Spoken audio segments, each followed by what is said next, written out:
Vamos conhecer a história da antiga Refesa, ou melhor, o batalhão. O batalhão mudou completamente a história no município de Independência.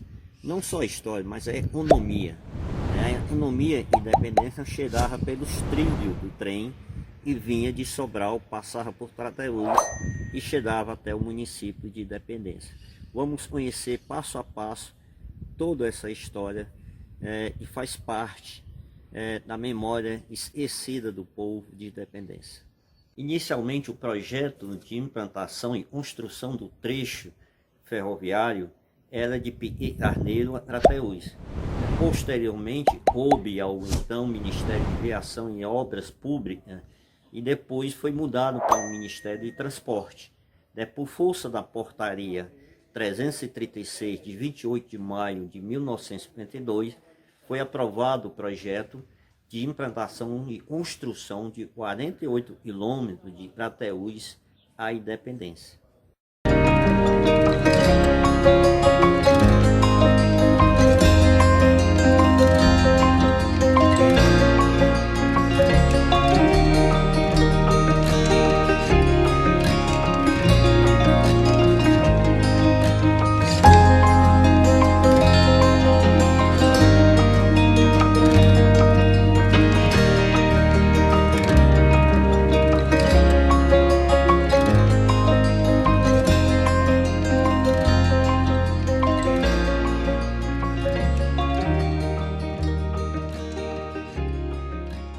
O trem vinha de lá, na linha, parava em frente e ia até o final da rua e fazia o contorno e retornava.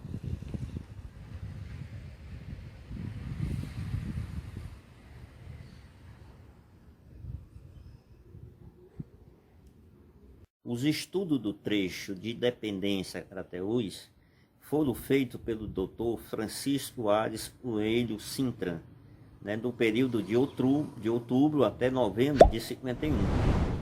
Enquanto o outro doutor, chamado José Correia Costa, também fez os estudos, iniciado em outubro de 51 e terminado exatamente em junho de 52.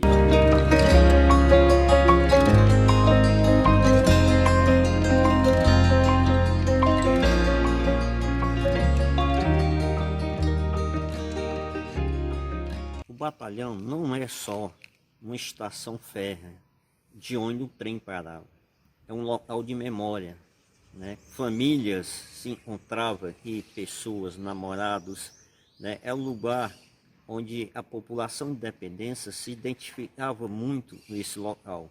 Então esse local aqui faz parte da memória do povo de Independência. A construção do batalhão trouxe desenvolvimento para o município de Independência. Além de desenvolvimento, mudou a economia também do município de Independência.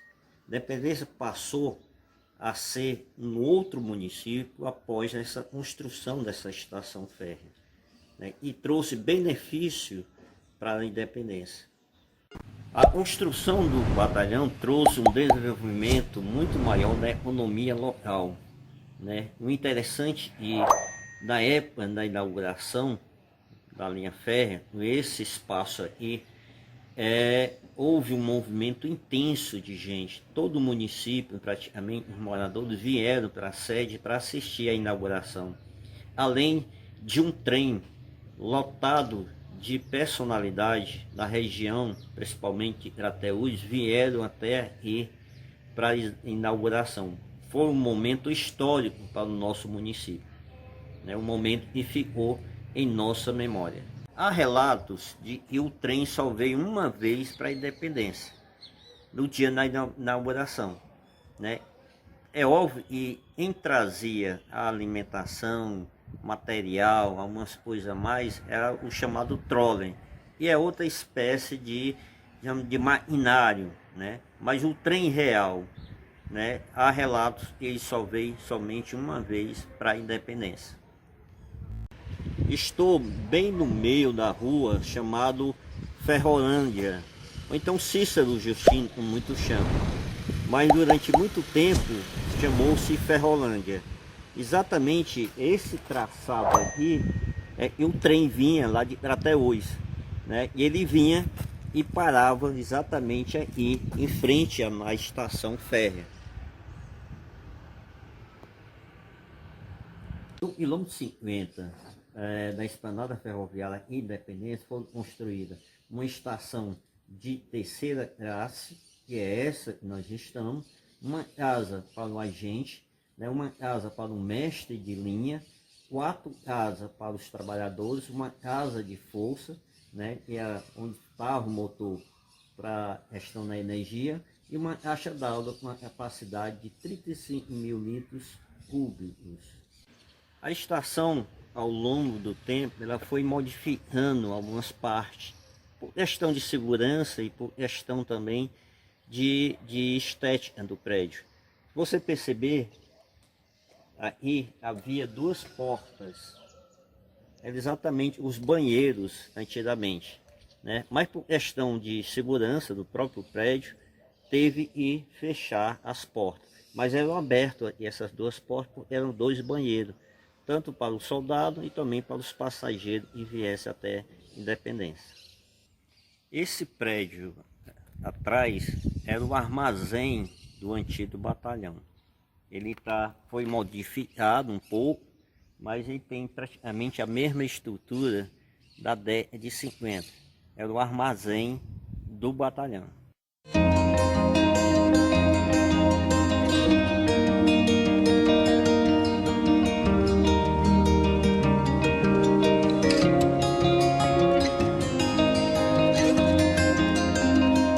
Estamos em frente ao centro pastoral. Lá dentro havia 2 prédios, o alojamento e o depósito do batalhão. Foi destruído, né? Foi exatamente derrubado para construir novos prédios. Mas o alojamento e o depósito ficaram exatamente lá dentro dessa área particular, né? Então toda essa área aqui fazia parte também do batalhão.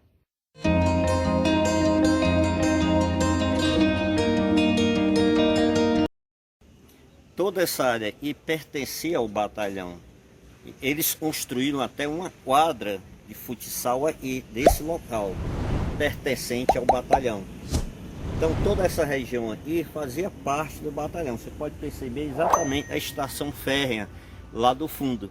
Então tudo isso aqui fazia parte do batalhão, do qual a linha férrea passava exatamente ali, do outro lado da rua.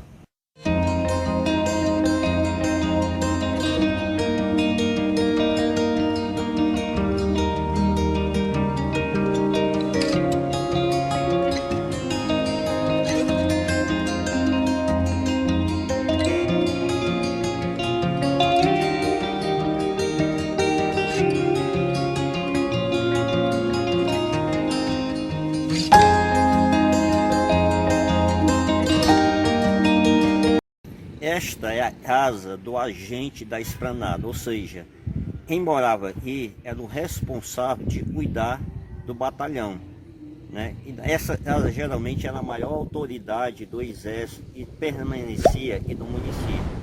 Era uma casa onde o capitão morava. O capitão era responsável de cuidar do batalhão.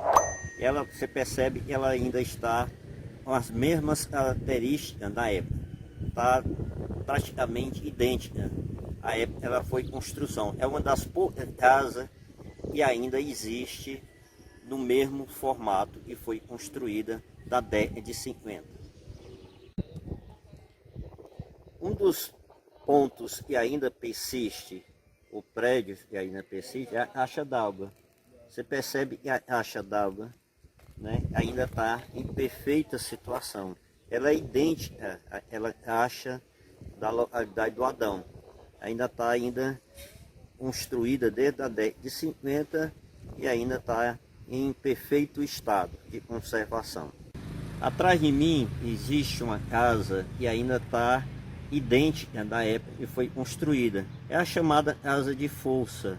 Aí ficava o motor movido a óleo e iluminava toda a cidade de Independência. 10 horas da noite, havia um sinal sonoro e avisava os moradores que saísse da rua e retornasse para casa, porque ia ser desligado a luz. Então essa casa também pertenceu a um funcionário muito conhecido de todos nós, é o seu Pereira, que morou muito tempo aqui. Então a casa ainda está em perfeita conservação. Estou na rua chamado antigamente como Vila Militar, porque as casas dos funcionários do batalhão foram construídas aqui. Evidentemente hoje elas estão todas modificadas, mas elas eram padronizadas, todas idênticas. E todos os funcionários do batalhão moravam exatamente aqui, na chamada rua Vila Militar.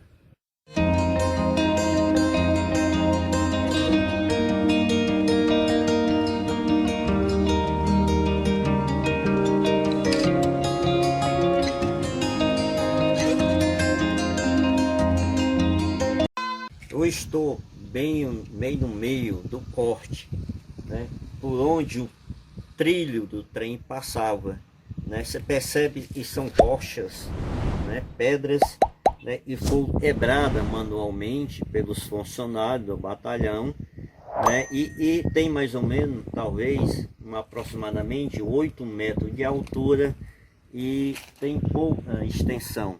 O interessante é que a maioria da sociedade independenciana só conhece esse corte, mas ao longo da extensão até hoje tem aproximadamente 4 cortes e eu identifiquei até o Adão. Um dos cortes próximo à localidade do Adão, quando os funcionários estavam cortando o corte, o capitão Sobreiro percebeu que uma das pedras estavam caindo lá de cima. Quando ele alertou para todo mundo sair correndo imediatamente. Só deu tempo as pessoas saírem de dentro do corte quando a barreira caiu, né, e danificou uma caçamba do batalhão. E vários carrinhos e equipamentos se perderam. Por pouco não morreram em torno de algumas pessoas.